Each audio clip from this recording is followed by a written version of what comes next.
한 섬마을에 조난자를 구조하는 구조소가 있었습니다.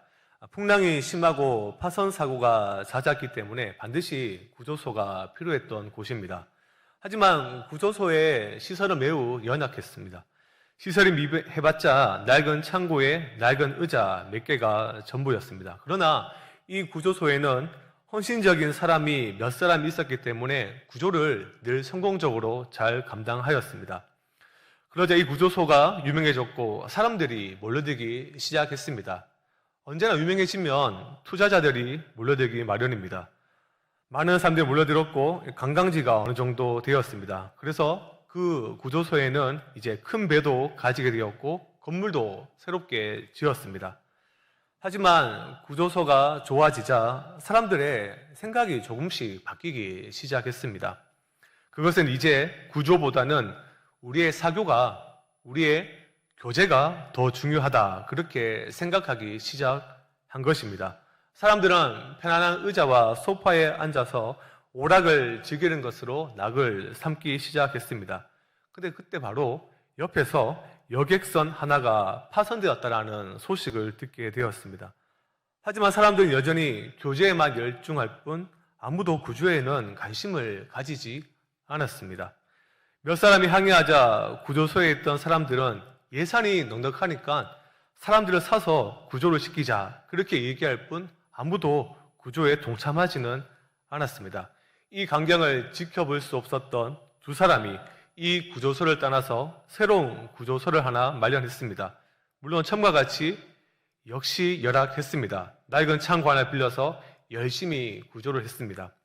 두 사람의 헌신적인 구조를 통해 사람들을 살렸고 동일하게 이 구조소도 유명해지기 시작했고 많은 사람들이 몰려들기 시작했습니다. 그래서 누가 왔을까요? 투자자들이 또 찾아옵니다. 건물을 새로 세웠고 또한 배를 새롭게 샀습니다. 그 구조소도 예전 구조소처럼 구조하는 일보다 교제하는 일에 더 중요하다, 그렇게 생각하기 시작했습니다. 지금 제가 설교의 서두에서 지금 이 이야기가 무슨 이야기인지, 어떤 의미를 갖고 있는지 아마 눈치 빠른 성도님들은 다 알고 있을 것입니다. 오늘날 교회를 풍자한 이야기입니다. 교회는 잃어버린 영혼을 구원하는 구조소와 같은 곳입니다. 그러나 오늘날 교회는 잃어버린 영혼을 구원하기보다는 나 자유 얻었고 너 자유 얻었네, 그러면서 우리끼리 교제를 즐거워하면서 잃어버린 영혼에 대한 관심을 잃어버린 채 살아가고 있습니다. 예수님은 우리에게 영혼 구원하여 제자 삼으라, 이렇게 말씀을 하셨습니다. 우리 교회는 영혼 구원하여 제자 삼는 교회입니다. 잃어버린 영혼을 구원하기 위한 구조소의 역할을 감당하는 교회가 우리 교회입니다. 그래서 우리 교회는 지금 행복의 초대를 집중하고 있는 것입니다. 이 행복의 초대는 사실 단순히 교회의 한 행사가 아닙니다. 교회의 거룩한 사명과 교회의 중요한 일이요, 성도의 본질적 사명을 다하는 일이며, 무엇보다 오늘 설교의 제목과 같이 하나님의 나라를 확장해 나가는 아주 중요한 일입니다. 오늘 본문을 보면 예수님의 놀라운 능력이 드러나는 사건입니다.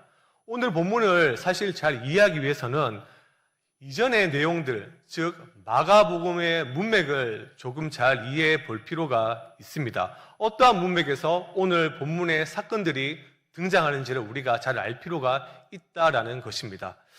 다음 그림을 보여주시면, 오늘 본문 이전의 4장은 예수님께서 하나님 나라에 대해 가르치신 내용입니다. 즉 마가복음 4장은 예수님께서 하나님 나라에 대해서 가르치신 4가지의 비유가 있는데요. 그것을 다 살펴볼 수는 없고 핵심만 말하자면 첫 번째가 씨 뿌리는 자의 비유입니다. 이 비유는 하나님 나라에 숨겨진 점진적인 도래와 이에 대한 사탄의 끈질긴 저항을 보여주는 비유입니다. 두 번째 비유는 등불의 비유인데요. 하나님의 나라는 숨기지 아니하고 하나님의 나라는 반드시 드러난다라는 것입니다. 세 번째는 스스로 자라는 씨의 비유입니다. 이 비유는 인간의 노력에 달려있지 않고 하나님의 주권적인 역사에 달려있음을, 하나님의 나라는 하나님의 손에 있음을 이야기를 합니다. 그리고 마지막 네 번째가 겨자씨의 비유입니다.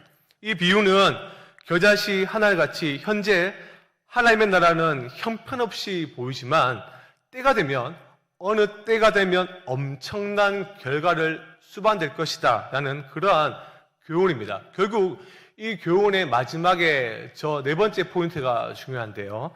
결론적으로 하나님의 나라의 확장을 지금 예수님께서는 말씀하고 있습니다.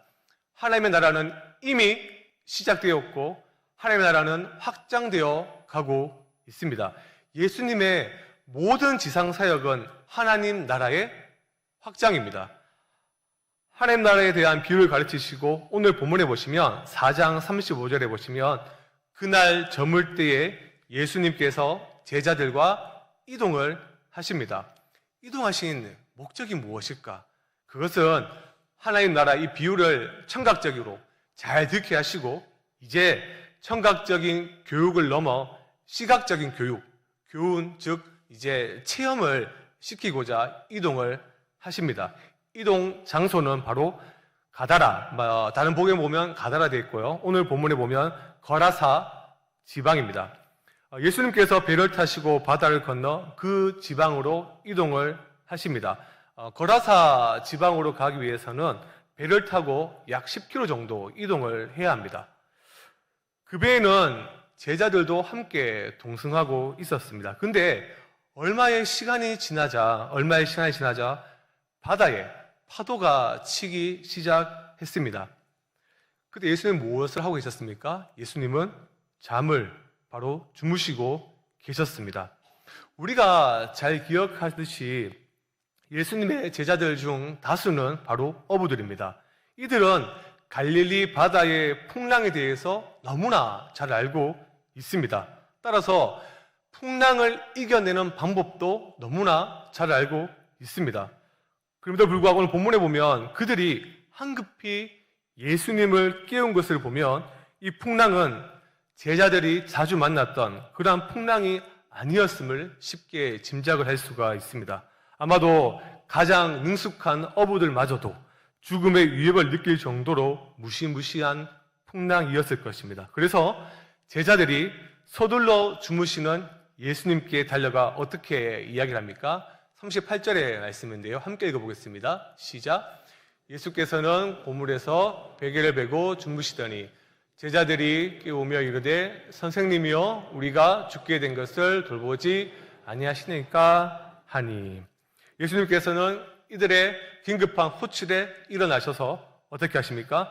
바람과 파도를 이제 꾸짖으시고 잔잔하게 하십니다. 이 본문은 예수님께 우리가 이제 교리적으로 접근할 때에 그저 단순히 교리적으로 접근할 때 예수님께서 신성에 따라서 자연 세계를 다스리시는 하나님인 것을 우리는 확인하게 됩니다.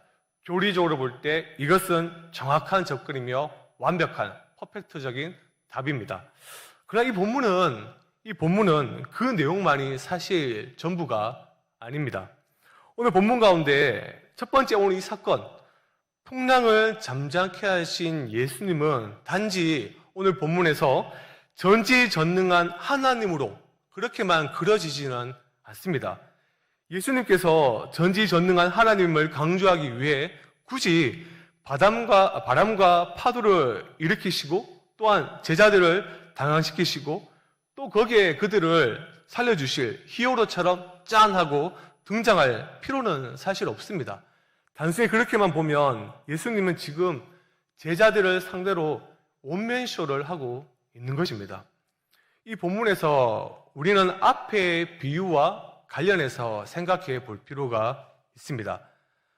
39절의 말씀인데요. 39절의 말씀, 마가복음 4장 39절의 말씀인데 제가 함께 읽겠습니다. 시작.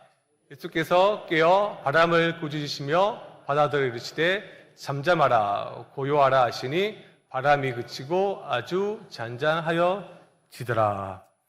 오늘 본문을 생각할 수 있게 해주는 좋은 단어가 있습니다. 바로 39절에 나타나 있는 꾸짖다라는 단어입니다.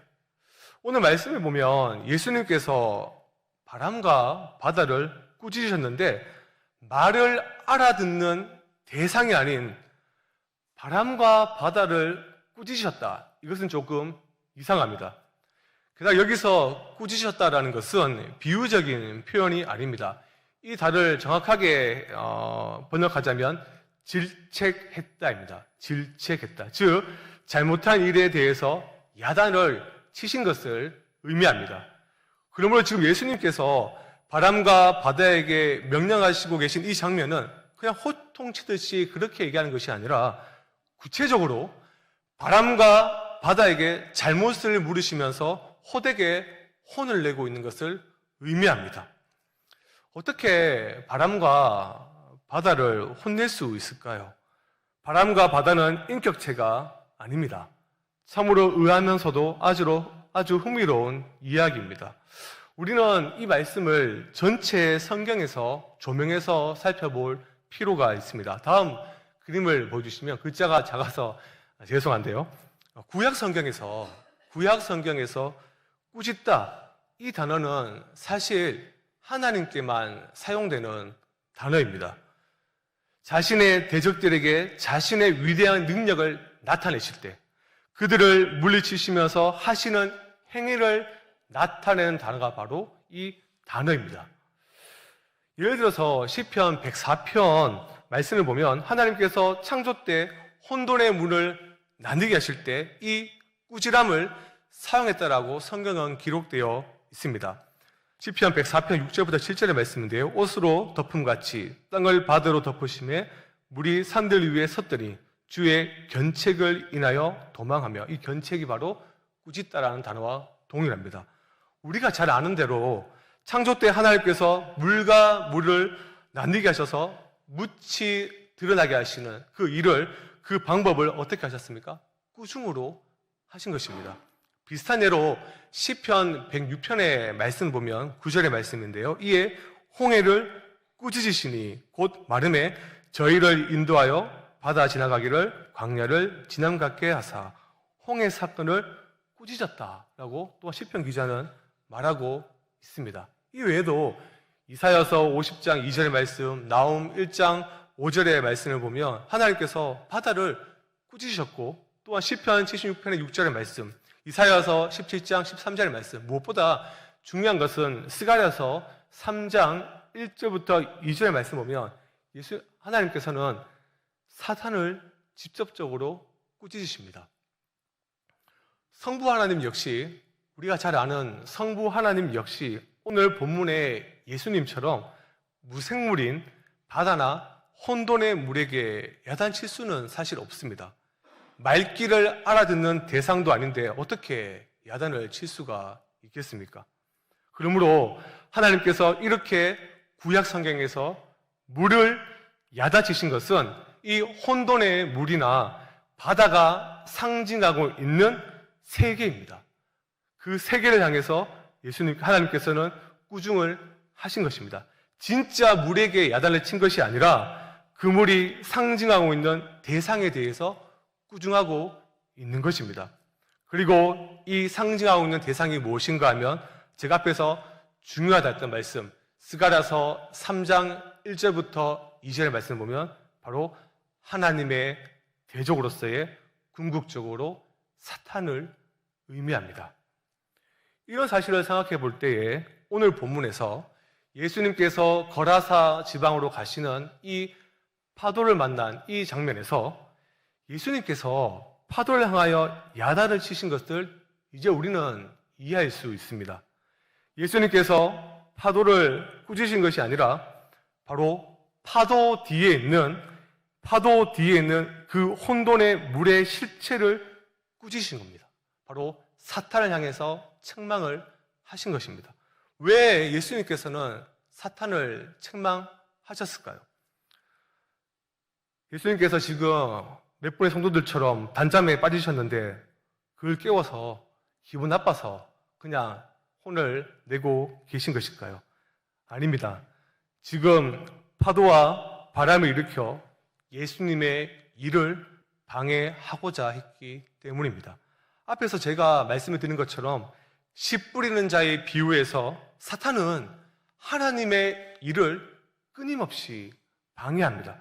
끈질기게 하나님의 일을 방해합니다. 예수님께서 거라사 지방으로 가시는 그 목적이 무엇입니까? 하나님 나라의 확장입니다. 그 일을 사탄은 방해하고자 했던 것입니다. 거라사 지방에 하나님 나라의 씨앗을 못 심게 하고자 그렇게 방해를 한 것입니다. 그래서 우리는 다음 사건을 바로 보시면 예수님께서 만난 그 사람이 누구인지를 확인을 할 수가 있습니다. 5장 2절의 말씀입니다. 함께 읽어보겠습니다. 시작. 배에서 나오심에 곧 더러운 귀신 들린 사람이 무덤 사이에서 나와 예수를 만나니라. 바로 사탄에게 지배당하고 있는 사람을 만난 것입니다. 사탄은 그를 완전히 지배하고 있습니다. 사탄에게 지배당하고 있는, 즉 귀신 들린 그의 특징을 마가복음에서 마가는 3절부터 5절에 이와 같이 기록합니다. 무적의 힘을 가지고 있고 고함을 지르고 돌로 자신을 자해하는 그러한 행동을 하고 있다라고 말을 하고 있습니다. 사탄은 하나님의 나라가 도래하는 것을 막기 위해서 풍랑으로 예수님과 그의 제자들을 죽이려고 했으나, 방해하고자 했으나 실패했습니다. 오히려 견책을 받았습니다. 그러나 하나님의 나라가 실제적으로 거라사 지방에 임했습니다. 등불의 비유와 같이 거라사 이방의 지역에도 하나님의 나라가 실제적으로 드러났습니다. 더러운 귀신이, 약한 귀신이 강교한 영으로 저항했지만 거룩한 영으로 완전 무장하신 예수님 앞에서 이 귀신은, 이 사탄은 맥없이 무너지고 말았습니다. 하나님의 나라가 강력하게 임했습니다.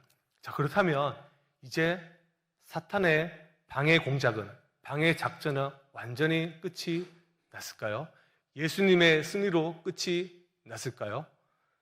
사로잡고 있던 사람에게서 추방되었던 그 마귀는 예수님에게 한 가지 요청을 합니다. 10절의 말씀인데요. 10절의 말씀입니다. 함께 읽어보겠습니다. 자기를 그 지방에서 내보내지 마시기를 간구하더니 라고 이야기하면서 이 귀신은 지나가는 돼지떼에게 자신을 그곳으로 보내달라고 요청을 하고 있습니다. 또한 10절의 이 말씀은 사실은 이 거라사 이 지방이 사탄이 완전히 지배하고 있었음을 알려주는 성경 구절입니다. 13절의 말씀을 보면 돼지의 떼가 약 2,000마리 정도 있었다라고 기록되어 있습니다. 지금 귀신 들린 그 청년이 이제 해방되었고 그 귀신은 돼지떼로 들어가고자 원합니다. 그 더러운 영들이 귀신 들린 사람에게 나와서 돼지떼 속으로 들어가자마자 13절의 말씀 보면 돼지는 갈릴리 바다를 향하여 비탈길로 돌진하여 모두 몰살하고 맙니다. 유진 피터슨의 성경에 보면, 메시지 성경에 보면 돼지가 미쳐서 비탈길로 뛰어간다라고 기록이 되어 있습니다. 참 재밌는 것은 돼지가 비탈길로 뛰어들어 바닷속에서 죽었을 때 한 가지 의아한 점이 있습니다. 돼지는 수영을 할 수 있을까요? 못할까요? 돼지는 수영을 할 줄 아는 짐승입니다. 여러분들 궁금하시면 유튜브에 검색하시면 됩니다. 근데 왜 돼지가 이렇게 쉽게 물에 빠져 죽게 되었을까요? 돼지떼 몰살 사건은 귀신들이 돼지들을 죽이도록 예수님께서 암묵적으로 허락하신 것입니다. 귀신들의 목적은 단지 돼지들을 죽이는 데 있지 않고 이 사건을 통하여 자신들의 땅, 자기들이 장악하고 있는 땅인 거라사 지방에 하나님의 나라가 더 이상 확장되는 것을 막기 위한 일종의 반격 조치였습니다. 이 사건을 통해서 14절부터 17절까지 말씀을 보면 온 도시와 마을 사람들은 예수님을 대적하고 그 지역에서 추방당합니다. 사탄의 이 반격이 성공한 것처럼 보이게 됩니다. 그때 예수님께서 그 지방을 떠나고자 하실 때, 배에 오르실 때 귀신 들렸던 그 한 사람이 예수님께 찾아와 동행하기를 원합니다. 재밌는 것은 이전에 성경에 보면 예수님의 제자가 되겠습니다 하는 사람을 예수님은 다 받아 주셨습니다. 오늘 본문의 말씀을 보실까요? 19절의 말씀입니다. 함께 읽어보겠습니다. 시작.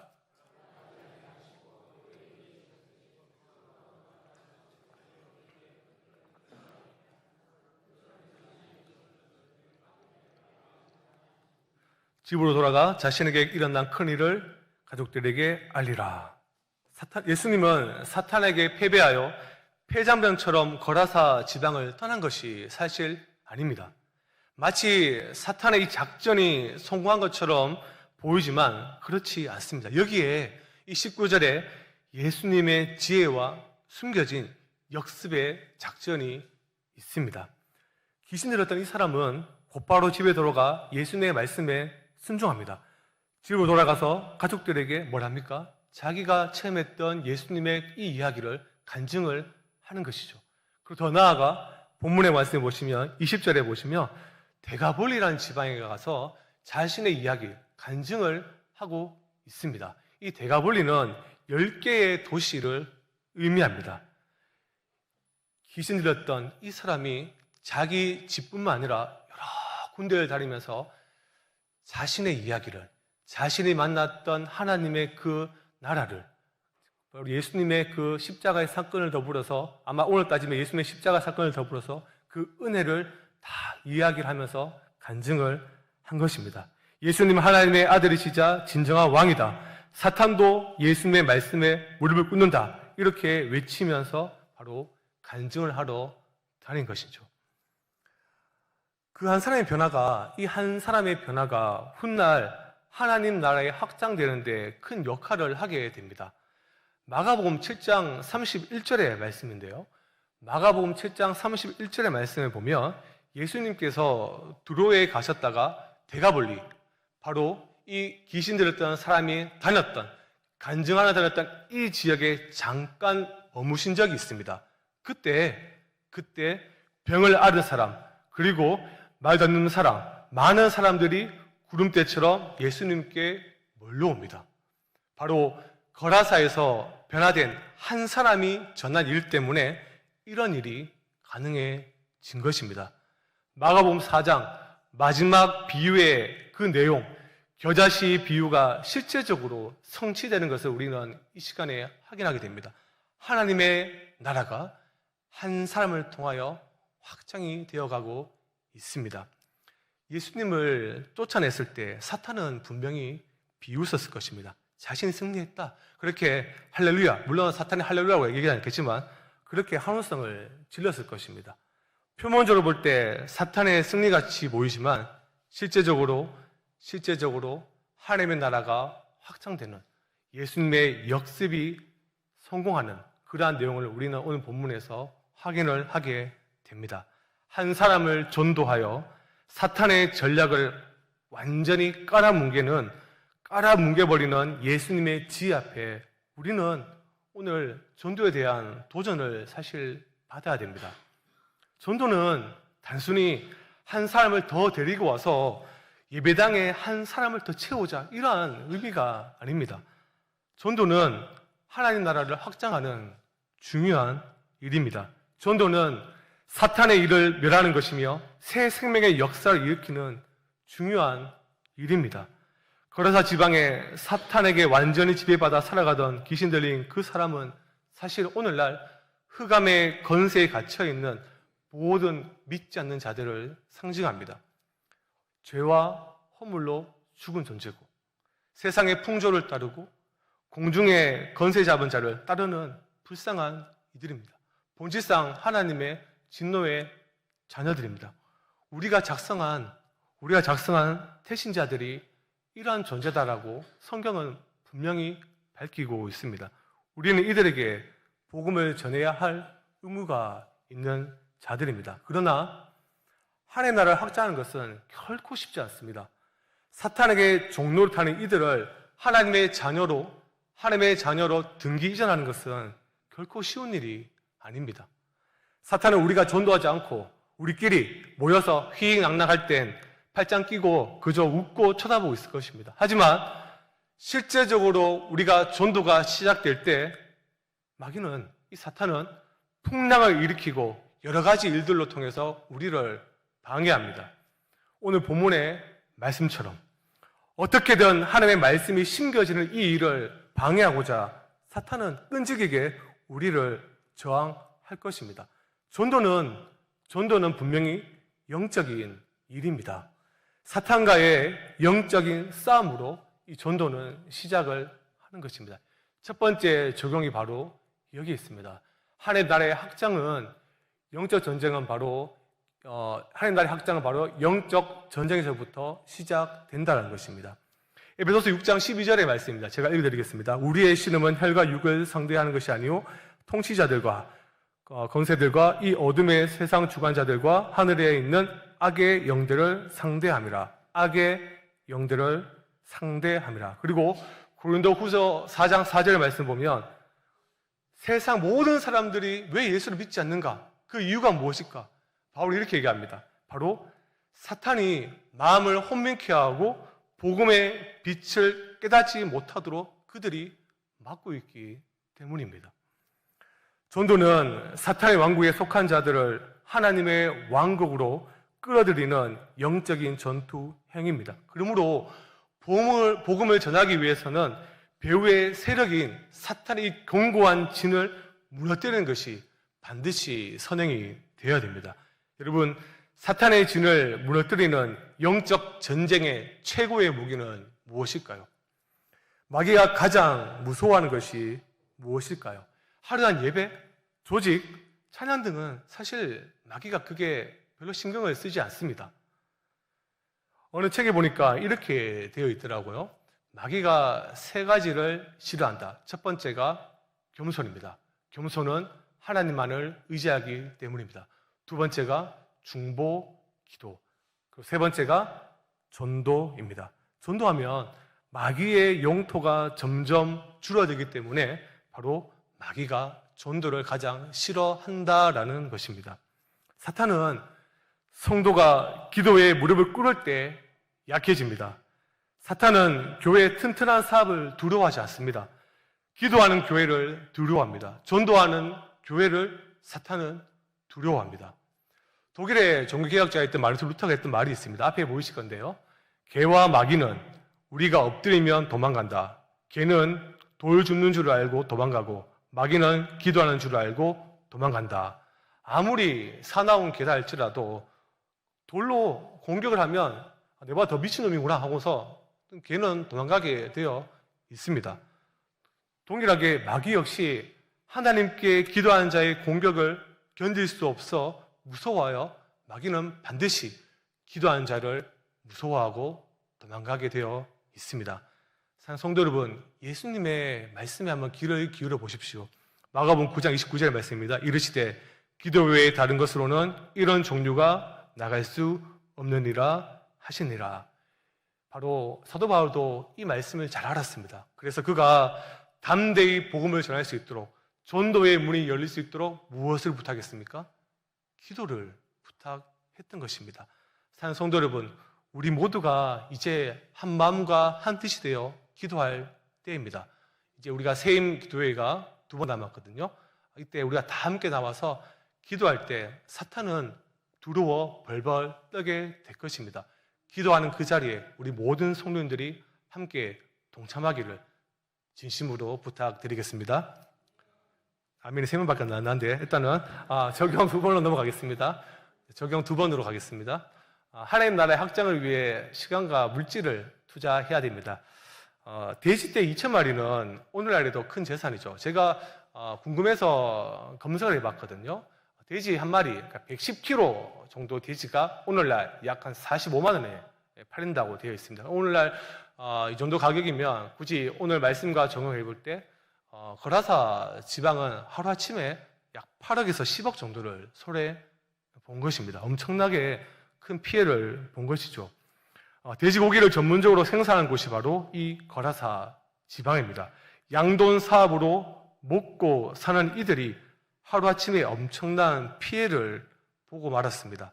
한 영혼의 가치보다 자신의 사업에 집중되어 있던 그들은 결국 예수님께 어떻게 얘기합니까? 떠나달라.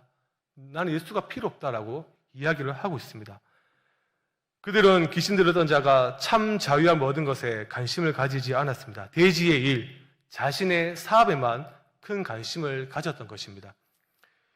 예수님을 믿지 않는 자들에게는 한 영혼의 가치가 돼지 2,000마리보다 못합니다. 그러나 예수님의 관점에는 복음의 말씀에, 복음의 관점에서는 한 영혼은 이루 말할 수 없는 가치가 있는 존재입니다. 사랑하는 성도 여러분, 예수님을 믿지 않는 사람들의 관심은 무엇을 입을까? 무엇을 마실까? 몸을 위하여 무엇을 입을까? 여기에 관심을 가집니다. 영혼에 관심이 없습니다. 그러나 하나님의 사람은 다르죠. 하나님의 사람은 믿지 않는 영혼에 관심이 있습니다. 자신이 받았던 그 은혜와 사랑을 전하고 싶은 그 마음이 본능적으로 심겨져 있다는 것입니다. 사실 우리가 용기가 없어서 전도를 잘 못해서 그렇지 진짜 예수님을 알고 믿고 있다면 그런 마음이 누구에게나 다 있다는 것입니다. 앞에 보이시는 영화 아마 아시는 분도 계실 건데요. 오스카 신들러. 이 신들러 영화를 아마 아시는 분들이 있을 것입니다.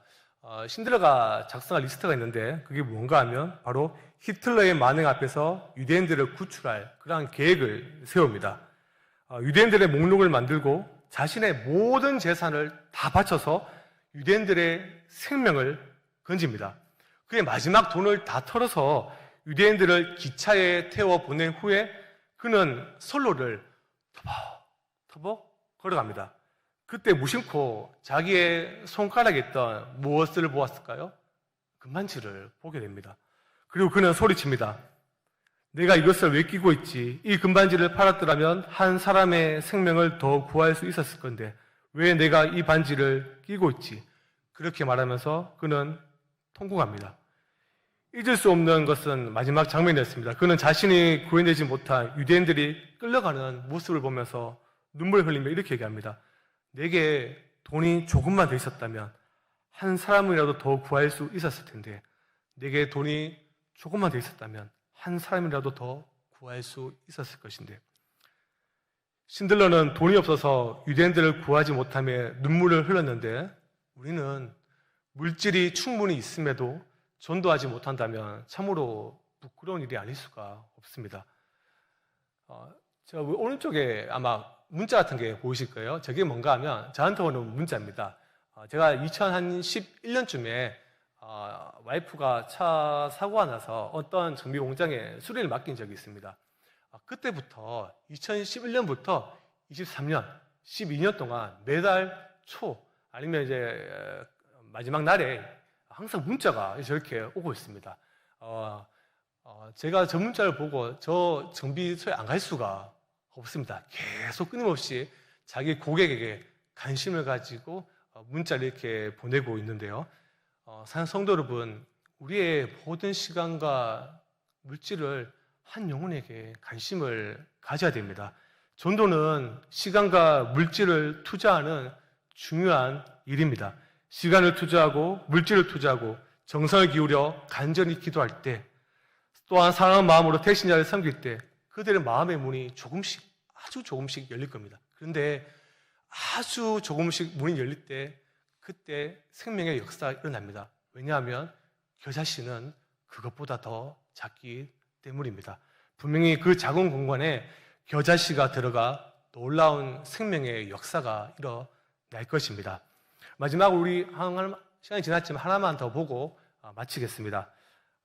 거라사 지방의 한 모든 사람들이 포기한 그 귀신 들린 청년도 예수님께서 제일 먼저 만나시고 그를 변화시키시고 그를 전도의 도구로 사용하셨습니다. 한 해 날에 확장하는데 크게 사용하셨습니다. 정말 예수님 믿지 않을 것 같은데 정말 예수 믿지 않을 것 같은데 극적인 회심을 하여 하나님의 도구가 된 사람들을 우리는 잘 알고 있습니다. 저는 개인적으로 이효령 박사가 대표적인 케이스다라고 오늘 이 시대에는 이효령 박사가 대표적인 케이스다라고 생각되어집니다. 문화평론가이고 전 아시겠지만 문화부 장관이었는데요.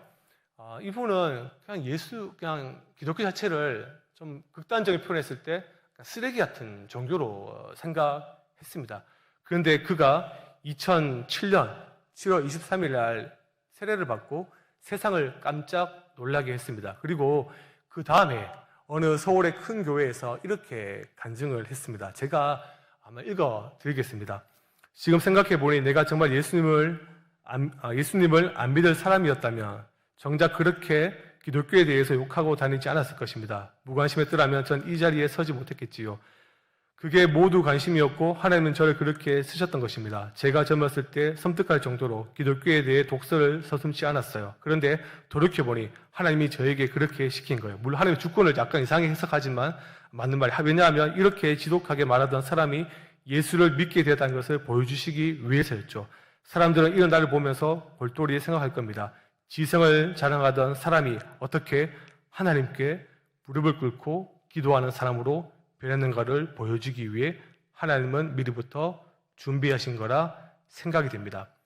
우리가 작성한 태신자 명단을 한번 잘 생각해 보십시오. 적어도 기독교를 박해하는 사람은 아닐 것입니다.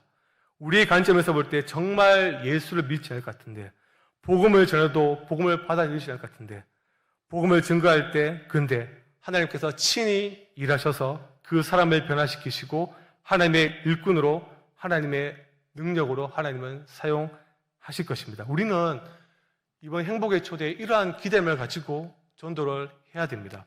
그저 수동적이고 소극적인 자세로 전도하는 것이 아니라 하나님 나라가 확장되어 가는데, 하나님 나라가 확장되어 가는 데 있어서 훌륭한 일꾼을 우리가 발굴할 수 있는 좋은 기회라 생각하고 적극적이고 진취적인 자세로 우리는 전도를 해야 됩니다.